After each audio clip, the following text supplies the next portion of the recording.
26 November 1949 महामानव doctor Babasaheb आंबेडकरांनी संविधान सुपूर्द केले आणि या संविधानासमोर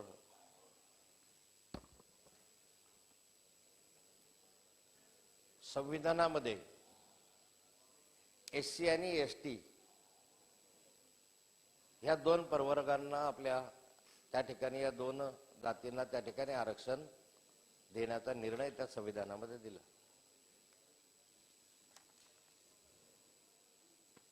शेड्यूल कास्टच्या लोकसंख्येनुसार आणि शेड्यूल ट्राईबच्या लोकसंख्येनुसार त्या कालखंडामध्ये अंदाजे म्हणजे जनगणना त्या कालखंडात 1931च्या पहिली जनगणना झाली होती। 1949ला ज्यावेळेस हे निर्णय घेण्यात आले त्यावेळेस 1931च्या जनगणनेच्या आधारावर निर्णय घेण्यात आले होते। म्हणून शेड्यूल ट्राईबला या ठिकाणी 8 ते 9% आरक्षण आणि शेड्यूल कास्टला साधारण 12 ते 13% आरक्षण, अशा स्वरूपाचं आरक्षण वगळून जे आरक्षण राहिलेलं असेल सर्वसाधारणपणे त्या 27% आरक्षणामध्ये मग ओबीसी समाजाला आरक्षण द्यावं हा पुढचा भाग आला। पण जेव्हा डॉक्टर बाबासाहेब आंबेडकरांनी संविधान दिलं त्या कालखंडामध्ये ओबीसी समाजाला आरक्षण देण्याची भूमिका त्याच्यामध्ये स्पष्टपणे नव्हती।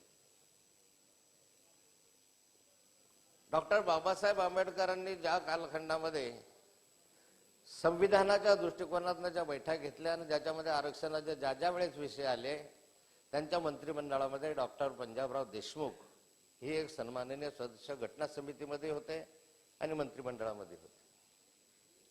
त्यावेळेस जी चर्चा झाली त्या चर्चेमध्ये डॉक्टर पंजाबराव देशमुखांनी असं अपेक्षा व्यक्त केली होती की आज आपण एससी आणि एसटी समाजाला आज आपण आरक्षण देत आहोत, पण उद्याच्या कालखंडामध्ये समाजामध्ये जो असलेला मागास आहे, जो दुर्बल आहे, जो विकर सेक्शन मधला आहे, अशा जातींना सुद्धा आरक्षण देण्याची भूमिका आपल्याला पुढच्या कालखंडामध्ये घ्यावी लागणार आहे। आणि ही भूमिका घटना समितीचे जे सदस्य होते ते आणि माननीय बाबासाहेबांनी ही मान्य झाली आणि त्यामध्ये पुढच्या कालखंडामध्ये याचा विचार जरूर केला जाईल अशा स्वरूपाची भूमिका त्या ठिकाणी ठरली। मग अध्यक्ष महोदय 1949च्या नंतर 1951ला ज्यावेळेस पहिली जनगणना झाली 31ला झाल्यानंतर 51ची जनगणना झाली आणि ही जनगणना ज्या कालखंडामध्ये सुरू झाली त्याच्या आधी डॉक्टर पंजाबराव देशमुखांनी ही भूमिका मराठा समाजासमोर मांडली होती की तुम्ही या जनगणनेमध्ये कुणबी लिहा आणि त्यासाठी त्यांनी समाजाला आवाहन केलं होतं। पश्चिम महाराष्ट्रात नव्हे तर पश्चिम महाराष्ट्राचे सर्व महाराष्ट्रामधला जो मराठा समाज आहे त्या मराठा समाजाला त्यांनी हे आवाहन केलं होतं की तुम्ही आता जी येणारी जनगणना आहे त्याच्यामध्ये कुणबी लिहा, कदाचित उद्याच्या कालखंडामध्ये कुणबी समाजाला आरक्षणाचा ओबीसी मधून किंवा अन्य प्रवर्गामधून लाभ होऊ शकेल अशा स्वरूपाची त्यांनी भूमिका स्पष्टपणे उघडपणे मांडली। आणि त्या कालखंडामध्ये पश्चिम महाराष्ट्राचा आता विचार फारसा स्वीकारला नाही। नांदेडमध्ये त्यांना विरोध करण्यात आला। वास्तविक नांदेड किंवा मराठवाडा हा भाग त्या कालखंडामध्ये महाराष्ट्रामध्ये नव्हता। मराठवाड्यातले 8 जिल्हे हे निजामाकडे होते, रजाकारांच्या ताब्यामध्ये होते आणि त्यामुळे आपला कायदा तिथे लागूच नव्हता किंवा आपली जनगणना सुद्धा मराठवाड्यामध्ये त्या कालखंडात होऊ शकत नव्हती। पण अशा स्वरूपाचा विचार ज्यावेळेस त्यांनी मांडत होता त्या कालखंडामध्ये विविध मतांतरे बसून बोलायची मला परवानगी आहे अध्यक्ष महोदय। म्हणजे ज्या कालखंडामध्ये खडसे साहेब आपले आरोग्याचं हे असल्या कारणाने आपल्याला बसून बोलायची परवानगी आहे। थँक्यू, मी पत्र दिलं होतं। तर ज्यावेळेस रजाकारांकडे ही होती मराठवाड्यातले 8 जिल्हे त्या 8 जिल्ह्यांमध्ये ओबीसी, विकर सेक्शन, घटना, बाबासाहेब आंबेडकरांनी दाखवलेली घटना याचा साधा संबंध त्याच्यामध्ये नव्हता. आणि निजामाचं राज्य असल्यामुळे ते जे सरकार त्यांचा घेईल, जे उतार्यावर जे लिखाण करेल, जे मोडी लिपीत असेल किंवा उर्दूमध्ये ज्या असतील त्याच्यामधल्या ज्या नोंदी त्या कालखंडामध्ये मराठवाड्यामध्ये झाल्या. आणि अध्यक्ष महोदय, ज्यावेळेस पश्चिम महाराष्ट्रामध्ये याच्या संदर्भात फारशी दखल घेतली गेली नाही, त्या कालखंडामध्ये माननीय डॉक्टर पंजाबराव देशमुख साहेबांनी जळगाव पासून तर नागपूर पर्यंत एक जनजागरण मोहीसारखं एक आवाहन घेतलं आणि त्यांनी प्रवास केला. जळगाव पासून तर नागपूर पर्यंत हा प्रवास करत असताना त्या प्रत्येक प्रवासामध्ये त्यांनी डॉक्टरांनी, पंजाबराव देशमुख साहेबांनी मराठा समाजाला आवाहन केलं की आता जनगणना 1951ला येते आहे, त्या कालखंडामध्ये तुम्ही कुणबी लिहा. आणि मग जळगाव पासून तर नागपूर पर्यंत, भंडारा, चंद्रपूर, गोंदियापर्यंत 4 समाजाने या ठिकाणी डॉक्टर पंजाबराव देशमुखांचा सन्मान केला आणि त्यांच्या शब्दाला मान दिला. त्यांनी त्या कालखंडामध्ये कुणबी अशा स्वरूपाचं आपल्या जनगणनेमध्ये लिहिलं. आणि आजही जर पाहिलं तुम्ही तर या विदर्भामध्ये आणि खानदेशमध्ये, प्रामुख्यानं खानदेश म्हणजे नाशिककडचा अलीकडचा भाग, धुळे, नंदुरबार, जळगाव पासूनचा हा भाग, या भागामध्ये कुणबी लिहिलं गेलं. आणि पुढच्या कालखंडामध्ये ज्यावेळेस मंडल आयोग आला आणि मंडल आयोगाने काही जाती समाविष्ट केल्या, साधारणतः 1979ला मंडल आयोग त्या ठिकाणी आला. मंडल आयोगाने त्यानुसार जातनिहाय जो काय आकडेवारी त्यांच्या समोर होती, त्या आकडेवारीच्या आधारावर त्यांनी प्रत्येक जातीला त्या संदर्भामध्ये समाविष्ट करत असताना काही जाती त्याच्यामध्ये घेतल्या आणि काही जाती त्यांना त्या ठिकाणी ओबीसी मध्ये समाविष्ट करावयाची शिफारस केली. मंडल आयोगाचं फार मोठं वादळ त्या कालखंडात झालं. अनेकांनी स्वागत केलं, कोणी मंडल म्हटलं, कोणी मंडलाला बंडल म्हटलं. परंतु मंडल आयोग VP प्रताप सिंग साहेब असताना त्या कालखंडामध्ये मंडल आयोगाची स्थापना, आपले मंडल आयोग त्या ठिकाणी लागू झाला.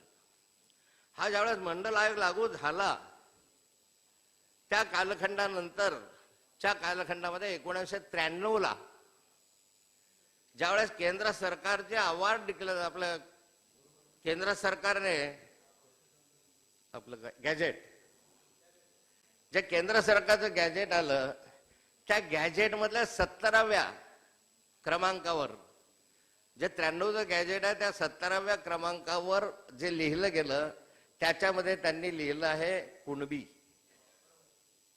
त्याच्यामध्ये लिहिलं आहे कुणबी लेवा पाटील, त्यामध्ये लिहिलं आहे कुणबी लेवे, कुणबी पाटीदार.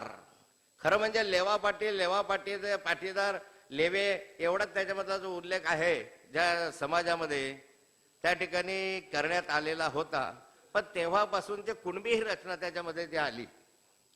आणि मग अध्यक्ष महोदय, वारंवार मराठा समाजाने त्या कालखंडामध्ये आम्हाला आरक्षण मिळावं ही मागणी करत असताना जो कुणबी आहे त्याला आज आरक्षण मिळतच आहे. ज्यांनी ज्या ठिकाणी कुणबी लिहिलेला आहे त्या उतार्यामध्ये ज्यांनी मागच्या कालखंडामध्ये कुणबी लिहिलेला आहे त्यांना आजही कुणबी समाजाचे सर्टिफिकेट मिळतात. सर्टिफिकेटची संख्या कमी नाही आहे, हे मोठ्या संख्येनं आहे. मग खऱ्या अर्थाने जर पाहिलं तर 1993च्या गॅजेटमध्ये कुणबी, 1993चा जो गॅजेट होतं त्यामधून नंतरच्या कालखंडामध्ये अध्यक्ष महोदय, पुढच्या कालखंडामध्ये 2004ला यामध्ये माननीय सुशीलकुमार शिंदे साहेब असताना 2004ला यामध्ये मराठा कुणबी आणि कुणबी मराठा अशा दोन, त्याच्यामध्ये 83च्या 83वी जे आपली यादी आहे जातनिहायची महाराष्ट्राची, त्या महाराष्ट्रातल्या 83व्या यादीमध्ये पूर्वी फक्त लेवा पाटील, लेवे पाटीदार असं होतं. त्यामध्ये नंतरच्या कालखंडामध्ये 2004ला कुणबी मराठा कुणबी अशा स्वरूपात ऍड करण्यात आलं. आणि मग हे ऍड झाल्यामुळे आणखी त्याच्यामध्ये ज्यांनी मराठा कुणबी लिहिलं आहे किंवा कुणबी मराठा लिहिलं आहे त्यांना आज सर्टिफिकेट मिळत आहे. कारण 2004चा तो निर्णय, त्यावेळेस राज्य मागासवर्गीय आयोगाला आपले अधिकार होते. कोणत्या जातीला कोणतं आरक्षण द्यावं, कुठल्या संदर्भातलं ओबीसी मधलं आरक्षण कुठे वळवावं या संदर्भात लेख तर राज्य सरकारला होते आणि त्यामुळे राज्य सरकारने जे निर्णय घेतले त्या कालखंडामध्ये त्या कालखंडात लेवा पाटलांनी विरोध केला नाही किंवा पटेल समाजानं म्हणजे जो काय पाटीदार वगैरे समाज आहे जो खानदेशमध्ये मोठ्या प्रमाणावर आहे याच्याने काही विरोध केला नाही. वास्तविक त्या ठिकाणी हा जो समाज होता लेवा पाटील किंवा लेवा पाटीदार जो ओबीसी मधला समावेश 93ला घटलेला होता, केंद्र सरकारने जो केंद्र सरकारच्या यादीमध्ये आजही समाविष्ट आहे, ज्याला केंद्राच्या सवलती आजही मिळतात, परंतु मराठा कुणबी मराठ्याला केंद्र सरकारच्या सवलती मिळत नाही. त्यांना केंद्राच्या सवलती आज मिळत नाही. पण विरोध नाही केला. त्यामुळे नंतर काय झालं की आज जर तुम्ही माहिती घेतली सरकारने तर कुणबी आपले लेवा पाटील, लेवा पाटीदार, लेवे आणि कुणबी लेवा पाटीदार किंवा नुसता कुणबी किंवा कुणबी मराठा किंवा मराठा कुणबी अशा स्वरूपाचे सर्टिफिकेट जर आज तुम्ही पाहिले की हे सर्टिफिकेट महाराष्ट्रामध्ये किती मराठा समाजामधल्या कुणबी समाजामधल्या किती लोकांना आहे ते ही संख्या 70-80 लाखाच्या घरामध्ये जाईल. म्हणजे माझा आकडा कदाचित चुकू शकेल, कारण संपूर्ण विदर्भ अधिक खानदेश अशा मिळून ही संख्या मोठ्या प्रमाणावर त्याच्यामध्ये 2004 नंतर सुशीलकुमार शिंदे साहेबांनी याच्यात समाविष्ट केल्यानंतर ती वाढली. आता हे सगळं झालं राज्य मागासवर्गीय आयोगाच्या शिफारशीनुसार त्या कालखंडामध्ये ठरलं. त्या कालखंडात आपल्याला अधिकार होते. पण आजची स्थिती काय आहे? मग आज आपल्याला सरसकट मराठा समाजाला आरक्षण द्यायचं असेल तर आपण ते देऊ शकतो का? मग वारंवार या समाजामध्ये आम्हाला पाहिजे, दिलं पाहिजे ही मागणी जरी होत असली तर खरंच आपली परिस्थिती तशी आहे का किंवा आपल्याला ते अधिकार आहेत का? मागच्या कालखंडामध्ये अनेक मध्ये शिफारशी झाल्या की मराठा समाजाला याच्यामध्ये समाविष्ट करण्यात यावं म्हणून, ओबीसी मध्ये समाविष्ट करण्याच्या संदर्भामध्ये झाल्यात. खत्री आयोगाच्या संदर्भातल्या काही जाती त्याच्यामध्ये समाविष्ट करण्यात आल्या. नंतरच्या कालखंडामध्ये राणे साहेबांनी एक समिती त्या संदर्भामध्ये नेमली. राणे साहेबांनी त्याच्यामध्ये 16% आरक्षण द्यावं अशा स्वरूपाची एक शिफारस त्याच्यामध्ये केली. केंद्र आपल्या आपण हायकोर्टामध्ये गेले, हायकोर्टामध्ये ते मान्य झालं नाही. 13%च हायकोर्टाने केलं. हायकोर्टाने एक कॅटेगरी ठरवून दिली किती असावं काय असावं वगैरे, ठीक आहे, हायकोर्टाने मान्य केलं. परंतु सुप्रीम कोर्टात ज्यावेळेस अपील झालं त्यावेळेस सुप्रीम कोर्टाने त्याला मान्य केलं. अमान्य करत असताना त्याला कोण दोषी आहे कोण हे नाही, त्याच्यापेक्षा महत्वाचा दोष असा होता की त्या ठिकाणी सुप्रीम कोर्टाचं जे जजमेंट वाचलं तर त्यांनी इंद्रसाहनीचा उल्लेख केलेला आहे. त्यांनी म्हटलंय की तुम्हाला 50%च्या वर आरक्षण देता येणार नाही. मग हे देता येत असताना त्यांनी एक आणखी सांगितलं की तुम्हाला 3T म्हणजे तुम्हाला 3 टर्म दिलेल्या, 3 टर्म म्हणजे 3 अटी, की या अटीचं पालन करा किंवा या अटीच्या नुसार शिफारसांना तुम्हाला त्यामध्ये समाविष्ट करता येईल. मग या अटी ज्या मागासवर्गीय आयोगाकडे गेल्या त्यांनी मागासवर्गीय आयोगाने हा खरा समाज मागास आहे का नाही हे मागासवर्गीय आयोगाने नीटपणे अभ्यास करून ते ठरवावं आणि तशा प्रकारची शिफारस मराठा समाजाच्या संदर्भात घेऊन ती त्यांनी पाठवावी. आता यामध्ये काय आहे की मागासलेला सिद्ध करण्याच्या संदर्भामध्ये काही ज्या अटी घातलेल्या आहेत मागासवर्गीय आयोगाने त्या अटींची पूर्तता मराठा समाज करतो काय? मग यामध्ये मधल्या कालखंडामध्ये गायकवाड समिती आली आणि गायकवाड समितीने या संदर्भातला जो रिपोर्ट तयार करण्याचा प्रयत्न केला. त्या मराठा समाजाला आरक्षण देण्याकरता एमजे गायकवाड समितीची स्थापना झाली आणि त्या समितीने असं म्हटलं आजची जी जरांगींची मागणी आहे त्या जरांगीच्या मागणीशी थोडंसं सुसंगत हे असं आहे. ते नंतर त्याच्यामध्ये काही फार उपलब्ध आपले कारवाई झाली नाही. पण त्यांनी म्हटलं आहे मराठा समाज हा 71% समाज हा कच्च्या घरामध्ये राहतो. हे गायकवाड समितीचे निष्कर्ष आहे. 71% लोक हे अल्पभूधारक आहे, ज्यांची जमीन ही 5 एकराच्या आत आहे. असा मराठा समाजामधला समाज हा 71% अल्पभूधारक आहे. 68% लोक ग्रामीण भागात राहतात. 93% मराठा समाजाच्या लोकांचे उत्पन्न 1 लाखापेक्षा कमी आहे. 6% मराठा समाजाला सरकारी व निमसरकारी नोकऱ्या आहे. त्यापैकी गट ड मध्ये नोकऱ्या करणाऱ्यांचे प्रमाण जास्त आहे. आणि मागील काळात निवडणुकीपूर्वी मराठा समाज बांधवांना 16% आरक्षणाची घोषणा झाली, पण ती घोषणा टिकू शकली नाही. हे आपल्याला मी मगाशी सांगितलं. मग एका बाजूला गायकवाड समितीने असं म्हटलेलं आहे की मराठा समाजामध्ये मागास समाज हा आहे आणि ज्या सुप्रीम कोर्टाने जे काही आपल्याला सांगितलेलं होतं की तुम्हाला आरक्षण हवं असेल तर निकषात बसेल असं आरक्षण घ्या. निकषात बसेल असेल तर विहित पद्धतीचा अवलंब करा. विहित पद्धतीचा अवलंब करायचा तर सरकारने एक भूमिका, घटनाकारांनी एक भूमिका ठरवून दिलेली आहे, जे संविधानामध्ये ठरलेलं आहे किंवा घटनाकारांच्या सूचनेनुसार ठरलेलं आहे की तुम्हाला केंद्रीय मागासवर्गीय आयोग आणि राज्य मागासवर्गीय आयोग या मागासवर्गीयांच्या शिफारशी तुम्हाला घ्याव्या लागतील. आज अशी स्थिती निर्माण झाली की 2004 आता अलीकडच्या कालखंडामध्ये जर आपण पाहिलं तर आपल्याला 2018 पर्यंत म्हणजे आतापर्यंत मागासवर्गीय आयोगाला, आपला मागासवर्गीय आयोगाला फेरबदल करण्याचा किंवा अन्य अधिकार जो आहे मागासवर्गीयाच्या शिफारशीनुसार राज्य सरकारला होता. परंतु आत्ताच्या कालखंडामध्ये सरकारने 103 वी 102 वी दुरुस्ती केली, घटना दुरुस्ती केली, त्या कालखंडामध्ये 102च्या घटना दुरुस्तीमध्ये हे अधिकार जे घेतले ते केंद्रीय मागासवर्गीय आयोगाकडे गेले. मग आता राज्य सरकारला अधिकार आहे का? समजा जरांगे पाटलांनी म्हटलं की आम्हाला ओबीसी मध्ये हे समाविष्ट करा, समाविष्ट तर सरकारने भूमिका स्पष्ट करण्याची गरज आहे की हा अधिकार तुम्हाला आहे का? हा अधिकार तुम्हाला राज्य मागासवर्गीय आयोगाला करून ती शिफारस केंद्र सरकारच्या केंद्रीय मागासवर्गीय आयोगाकडे पाठवून केंद्रीय मागासवर्गीय आयोगाने ती शिफारस केंद्राकडे पाठवून केंद्राने त्यामध्ये घटना दुरुस्ती करून आणि त्यानंतरच मग आपल्याला त्याच्यामध्ये आरक्षण मिळू शकेल, हे स्पष्टपणे सरकारने का समाजाला सांगू नये? मराठा समाजाला आरक्षण देण्याच्या संदर्भात कोणाचंही दुमत नाही,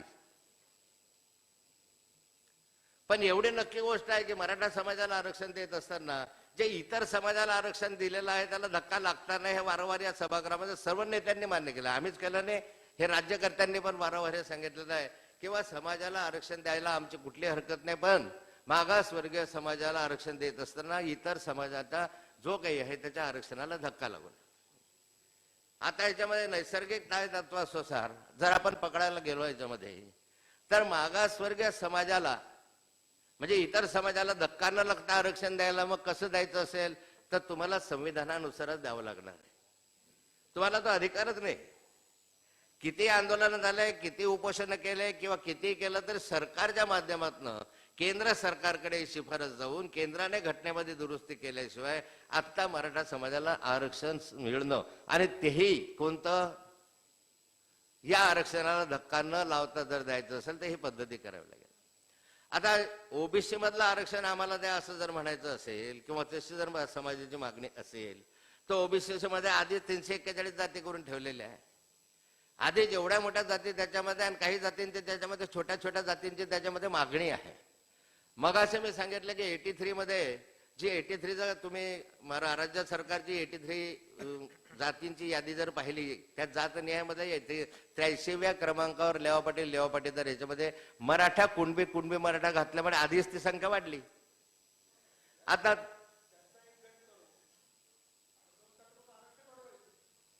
त्याचा एक गट करून आरक्षण वाढवायचं असं म्हटलं तर मग त्यामध्ये हे 3-3.5 कोटी लोक जर त्याच्यामध्ये घालायला लागलात तुम्ही, 3 कोटी 3.5 कोटी मराठा समाजाची आज संख्या आहे. आज मराठा समाजाच्या 3.5 कोटी जर त्यामध्ये घालायचं ठरवलं तर ओबीसी आरक्षणाची मर्यादा न काही ठरवू, पण ओबीसी मधल्या जाती ज्या बारक्या जाती आहे मग त्याच्यामध्ये साडी असेल, कोळी असेल, मास्टरी असेल, आणखी अनेक असेल, रंगारी असेल, फिंगारी असेल, ह्या ज्या बारक्या मायक्रो जाती आहेत छोट्या छोट्या, त्या जातींना कधी आवाजच नाही आहे. ठाकूर असेल, गोसावी असेल, त्याला कोणी आवाजच नाही आहे त्यांचा. इथे येत कुणी आवाजही उचलत नाही, कोणी येत नाही. जसा तो आमचा पाडवी आमचा गेला जो इथे ओरडतो की अरे मी एकमेव आदिवासी आहे, माझं तर आहे का? आणि ही गोष्ट खरी आहे की सभागृहामध्ये एकमेव आदिवासी आमचा पाडवी आहे. आणि डॉक्टर बाबासाहेब आंबेडकरांची भूमिका हीच होती की विकर सेक्शन मधला जो दुर्बल हा जो उपेक्षित आहे, ज्याला आतापर्यंत अवलेहना सहन करावी लागली, त्याचा प्रतिनिधी या सभागृहामध्ये असावा आणि त्या प्रतिनिधीने आपल्या व्यथा आणि योजना त्या ठिकाणी मांडाव्या. मग मला एक आपल्याला हा प्रश्न विचारायचा आहे, मी कुणाच्या आरक्षणाच्या विरोधात आहे किंवा कुणाच्या भूमिकेच्या विरोधात अशी भूमिका नाही आहे. परंतु हे सारं करत असताना आरक्षण देण्याच्या संदर्भात सरकारची भूमिका जी आहे ती बोट चेपेपणाची आहे.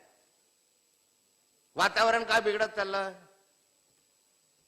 ते जरांगे पाटलांमुळे, छगन भुजबळ साहेबांमुळे किंवा अन्य कोणामुळे बिघडतं अशातलं नाही आहे. सरकारची स्पष्ट भूमिका नसल्यामुळे वातावरण या ठिकाणी बिघडत आहे. जेव्हापासून आजचं आंदोलन नाही आहे, जरांगे पाटलांनी आंदोलन सुरू केलं आणि लाखो लोक त्याच्या मागे फिरायला लागले, त्यांच्या मागे फिरायला लागले. हे मराठा समाजातल्या भावनांचं प्रतिबिंब आहे. त्यांच्या मनामध्ये असं वाटतंय, कुठेतरी खतखतताय की आम्हालाही कुठेतरी मिळालं पाहिजे की अन्य देवकांना मिळतंय, आम्हाला का मिळू नये. मग आता मिळालं पाहिजे ही त्यांची भावना गैर आहे अशातलं नाही आहे. त्यांनाही असं वाटतं की इतरांच्या बरोबर जावं, की सगळाच समाज श्रीमंत असतो, सगळ्याच समाजामध्ये नाही. मग ओबीसी समाजात श्रीमंत नाही आहे का? मग SC ST मध्ये श्रीमंत नाही का? मग SC ST मधल्या किंवा ओबीसी समाजाने आपल्या सवलती सोडल्या आहेत का? जे अति श्रीमंत झाले किंवा मोठे झाले, जसं आता या ठिकाणी प्रसाद लाडांनी सांगितलं, पुढच्या पिढीसाठी तुम्हाला काय अधिकार आहे? तुमच्यापुरतं बोला. पण जे काही असेल, यामध्ये आरक्षणाच्या संदर्भामध्ये भूमिका घेत असताना सरकारने वारंवार काय सांगितलं? माननीय देवेंद्रजींनी मागच्या कालखंडापासून पहिल्यापासून हे सांगितलं की मराठा आरक्षण आम्हीच देऊ शकतो. सुरेशदास साहेब, मी सांगत चुकीचं असेल तर मला सांगा. देवेंद्र फडणवीस साहेबांनी आधीपासून सांगितलं की मराठा समाजाला आरक्षण द्यायचं असेल तर फक्त आम्हीच देऊ शकू. समाजाला वाटलं की देवेंद्र फडणवीस साहेब एवढं सांगतायत, राज्याचे मुख्यमंत्री होते त्या कालखंडात, अरे ते जर सांगताय की आम्ही तुम्हाला आरक्षण देऊ शकू, मग त्यांच्या आशा पल्लवित झाल्या, अपेक्षा वाढल्या. आणि नंतरच्या कालखंडामध्ये माननीय मुख्यमंत्री एकनाथजी शिंदे साहेब छत्रपती शिवरायाच्या चरण स्पर्श करून त्या ठिकाणी शपथ घेऊन सांगतात, यस, मी मराठा समाजाला आरक्षण दिल्याशिवाय स्वस्थ बसणार नाही.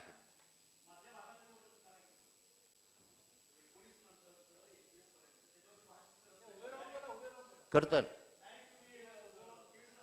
नाही, मी त्याच्यावर मी मागे जायला आणखी मागे पण देणार.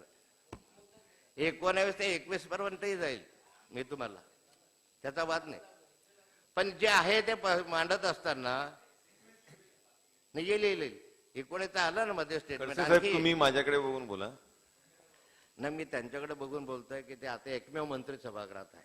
नाही, हरकत सरकार म्हणून ती भूमिका माझी जी आहे ते त्यांच्याकडे मांडतील, आपल्या माध्यमातूनच मांडतोय, फार तर तोंड असं करून मांडतोय.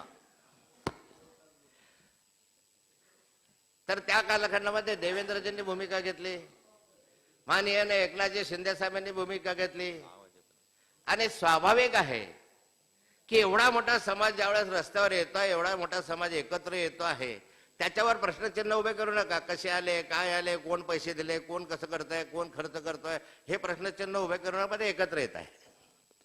आणि ज्यावेळेस एकत्र समाज येतो तर त्याच्या मनामध्ये काहीतरी असं वाटतं आहे की आम्हाला आरक्षण मिळावं, आणि त्याला मग बळ मिळत असेल तर मग बळ तुम्हाला जे म्हणताय ते राज्यकर्ते जे सांगतात की आम्हीच देऊ शकतो, याच्यामुळे होतं. तुम्ही ज्यावेळेस म्हणाला की 2019-21चा विषय काढा, तुम्ही वारंवार सांगताय की तुमच्या कालखंडामध्ये अशा स्वरूपाचं उद्धव ठाकरे होते मुख्यमंत्री म्हणून आम्हाला आरक्षण त्या ठिकाणी सुप्रीम कोर्टातलं नाकारलं वगैरे, तुम्ही जे सांगता सातत्यानं, हे तितकंसं खरं नाहीये. कारण जर उद्धवजींच्या कालखंडामध्ये हे हायकोर्टाने मान्य केलं असं तुमच्या कालखंडामध्ये म्हटलं तुम्ही, तर मग वकीलही तेच होते, मांडणारे तेच होते, भांडणारे तेच होते.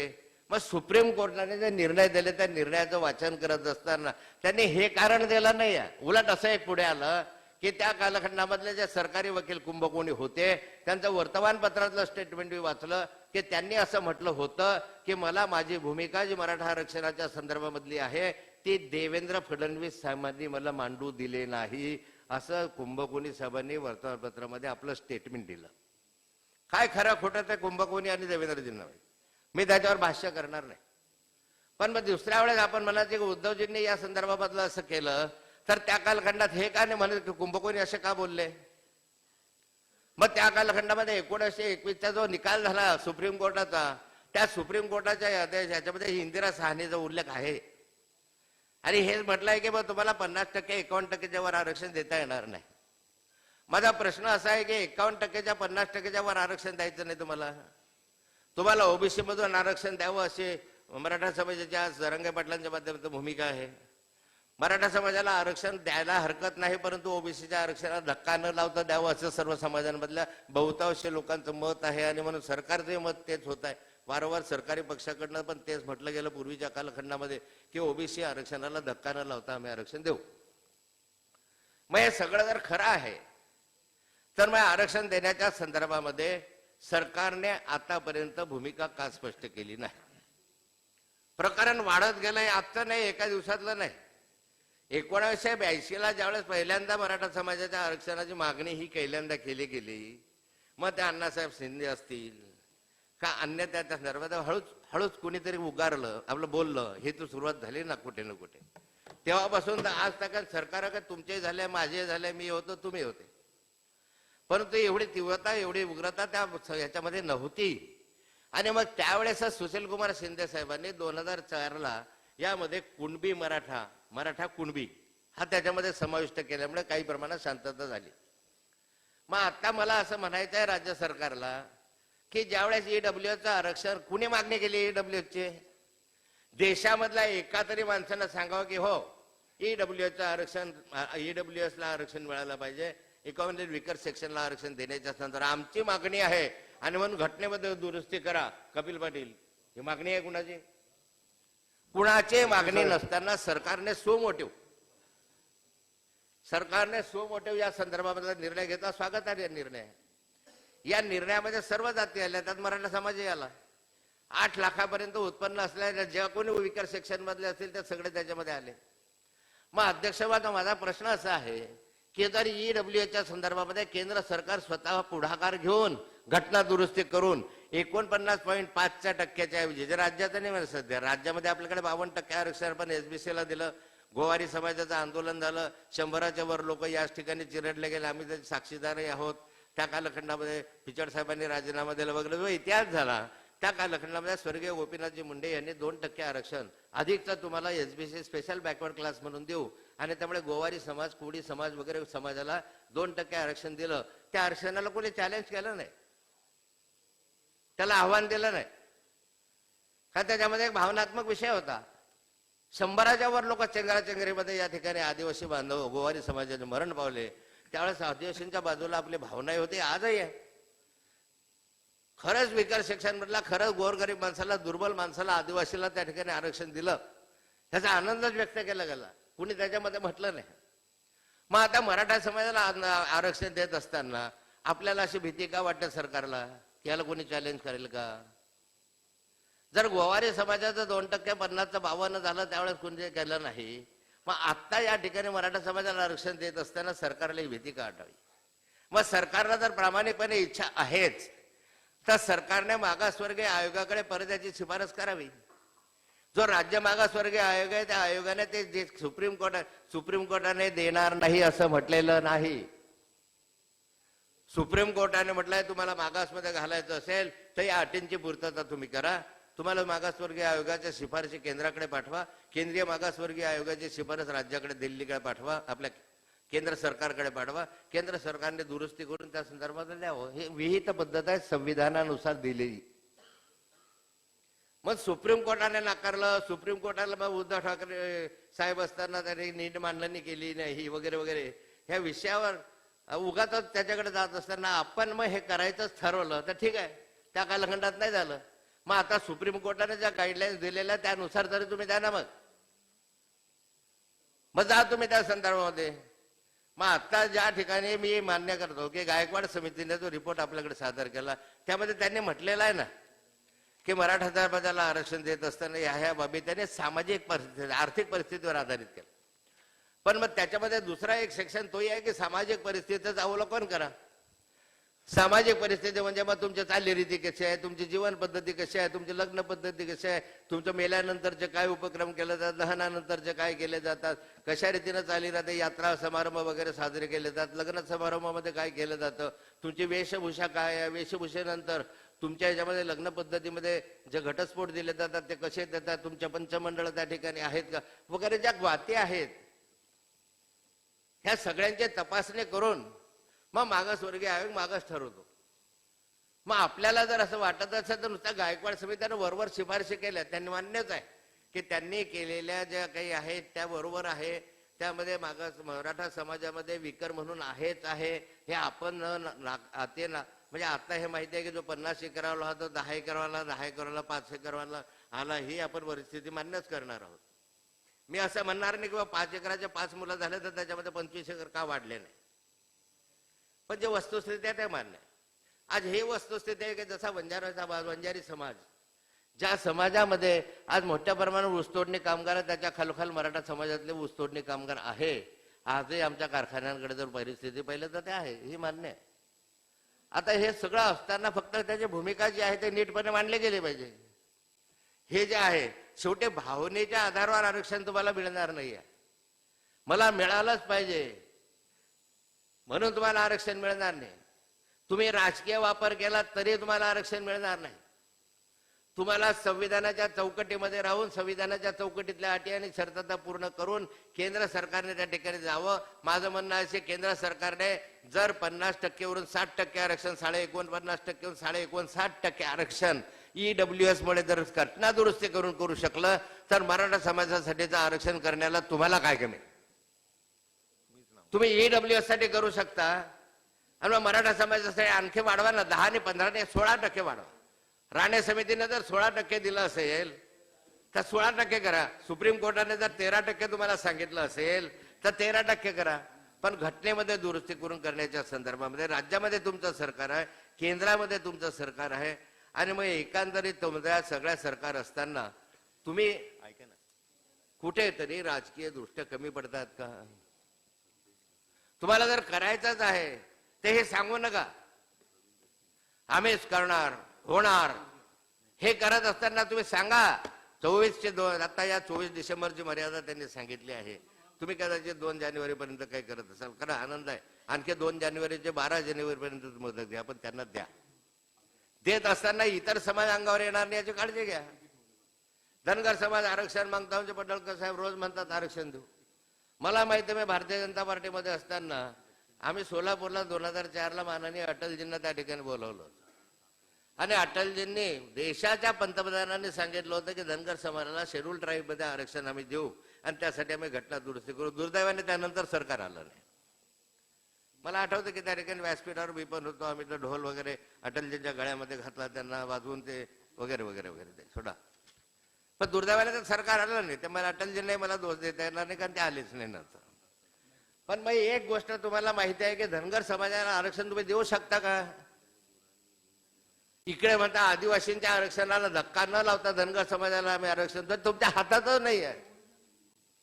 मुळामध्ये तुमच्या अधिकार कशातच नाहीये. धनगर समाजाला आरक्षण एसटी मधलं देणं हा राज्य सरकारचा अधिकारच नाहीये. मग नाही अधिकार ना, मग पडळकर साहेब तुम्ही सरकारमध्ये आहात, करा.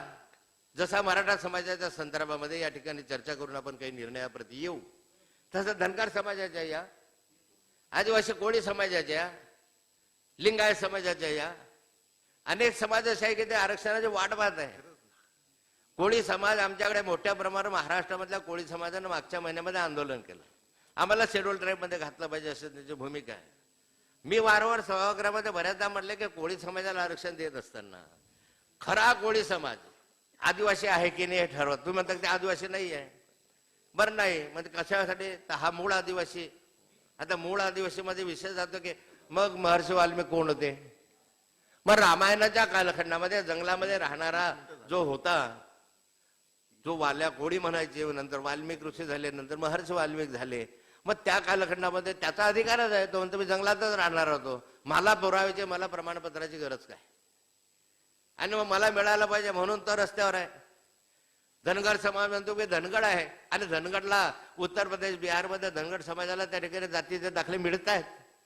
ट्राईब मध्ये ते आहे, ट्राईबच्या यादीमध्ये धनगड म्हणून आजही ते आहे. त्यांचं म्हणणं ठीक आहे, आमच्याकडे जरा शब्दाची फेरफार झाली असेल का धनगरच्या ऐवजी धनगड आलं असेल, इंग्रजीमध्ये वगैरे बऱ्याचदा चुका होत राहतात. त्या चुकानुसार तसं झालं असेल तर आम्हाला आरक्षण मिळालं पाहिजे, ही त्यांची जी भूमिका आहे त्या भूमिकेशी ते सहमत. पण राज्याला मी विचारणार आहे की राज्य सरकारला जर याचा अधिकारच नाही आहे तर विनाकारण मंत्रिमंडळाच्या पहिल्या बैठकीत आम्ही धनगर समाजाच्या आरक्षणाचा ठराव करू असं का सांगून त्या लोकांना तुम्ही प्रोत्साहित करता? त्यांना वस्तुस्थिती सांगा. यस आम्ही करू, आम्ही केंद्राकडे जाऊ, आम्ही केंद्राकडे प्रतिष्ठा लावू, मराठा समाजाला आरक्षण मिळालं पाहिजे म्हणून केंद्राला आम्ही आग्रह धरू, विहित पद्धतीने आम्ही जाऊ आणि या समाजाला तुम्हाला आम्ही दिल्याशिवाय स्वस्थ बसणार नाही अशा स्वरूपाचं हे भूमिका स्पष्टपणे राज्य सरकारने घेतली पाहिजे. बरेच विषय राजकारणाचे विषय येत राहतात आणि मग राजकारणाच्या विषयामध्ये कुणी या विषयावर बोलत नाही. विरोध कुणी करायचा? मग विरोध करायचा नाही म्हणून दुटप्पी भूमिका त्याच्या माध्यमातून स्वीकारायची आणि मग त्यामधनं वातावरण बिघडत राहायचं, महाराष्ट्राच्या दृष्टिकोनातनं हे योग्य नाही आहे. गेल्या अनेक वर्ष झाले या सभागृहामध्ये, खालच्या सभागृहामध्ये मी काम करतोय, 35-36 वर्ष झाल्यात. पण महाराष्ट्रामधलं एवढं वातावरण दूषित झालेलं मी पहिल्यांदा अनुभवतोय. पहिल्यांदा असं पाहतोय की एकमेक प्रत्येकाकडेच संशयानं पाहायला लागलाय. प्रत्येकच जण विधानमंडळामध्ये कोण काय भाषण करतो आणि मग आता कसं तर काही चुकीचं बोललं तर त्याच्या अंगावर जाता येईल की काय, अशी प्रवृत्ती सगळ्या ठिकाणी आज असं दिसायला. वातावरण असं एकमेकांविषयी अविश्वासाचं निर्माण का झालं, आणि मग हे अविश्वासाचं निर्माण झालेलं वातावरण या महाराष्ट्राला पुरणार आहे का? का जाती जातीमध्ये भानगडं लावायच्या, विद्वेष पसरवायचा, जातीमध्ये मारामाऱ्या लावायच्या आणि आपला उल्लू सीधा करायचा, असं काही तर काही लोकांचं धोरण तर नाही ना.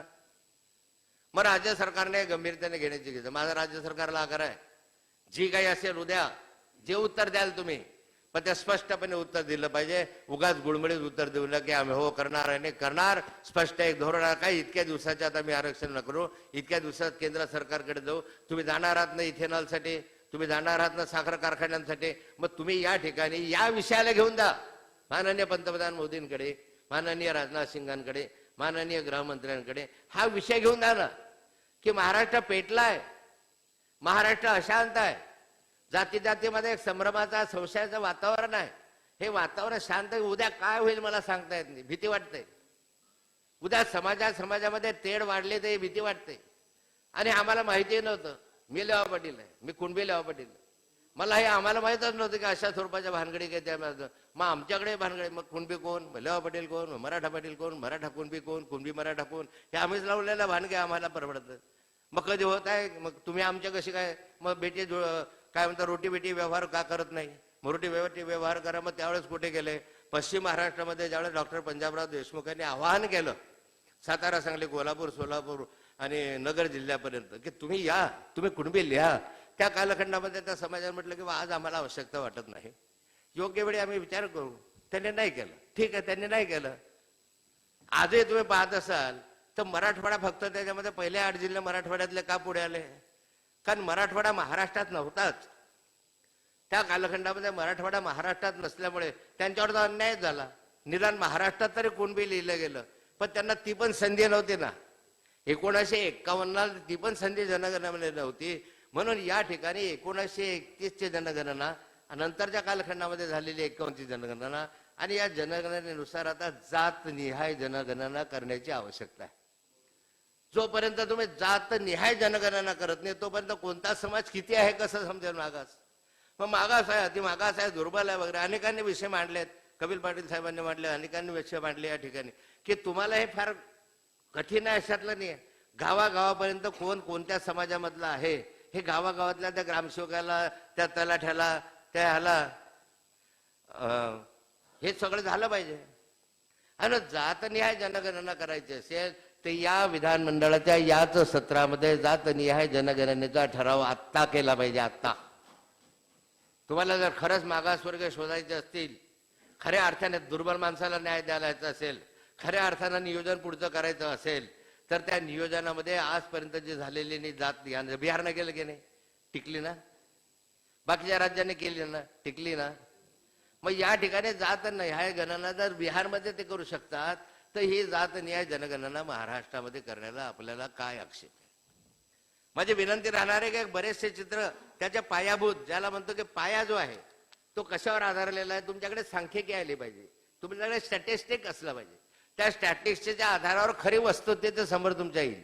नुसत्या आधारावर आम्ही इतकेला आहोत, मग आम्ही इतक्या समाज आहोत, कुणबी समाज आमचा 4 कोटी, मराठा समाज आमचा 3.5 कोटी, याच्यावर आधारित नको आहे. प्रत्यक्ष वस्तुस्थितीला राहून प्रत्यक्ष किती आहे, किती लोकांना सर्टिफिकेट मिळालेलं आहे, किती लोकांनी याच्यात लाभ घेतलेला आहे, जो गायकवाड समितीने निष्कर्ष काढलेले आहे त्या निष्कर्षानुसार खरोखर जे मागासवर्ग त्यांना का देऊ नये? जो दुर्बल आहे त्याला दिलाच पाहिजे. राज्य घटनेमध्ये डॉक्टर बाबासाहेब आंबेडकरांनी समानतेचं सूत्र मांडलं की सर्वांना समान न्याय मिळाला पाहिजे.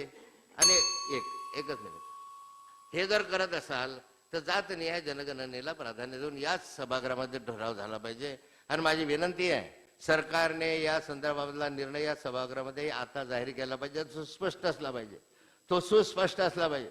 तुम्ही जर गोंधळ किंवा संदिग्ध असंदिग्ध अशा स्वरूपाचं या ठिकाणी बोलाल तर महाराष्ट्रामधली ही अशांतता थोपवणं तुमच्या हातामध्ये राहणार नाही, माझ्या हातामध्ये राहणार नाही. समाजा भावनेच्या आधारे जाऊन आज भावनात्मक झालेला आहे, तो एकत्र येतो आहे, तर तुमच्या माझ्या आव्हानाला प्रतिसाद देऊन येत नाही. त्याला असं वाटतं की मला काहीतरी मिळालं पाहिजे, मला काहीतरी मिळणार आहे, मला काहीतरी मिळावं, म्हणून आज मराठा समाज या ठिकाणी अशा रीतीने एकत्र येतोय. हा न्याय देण्याची भूमिका आहे. कायद्याच्या संसदेच्या चौकटीमध्ये राहून या समाजाला आरक्षण देण्याच्या संदर्भातली भूमिका सरकारने स्पष्ट करावी अशी माझी विनंती आहे.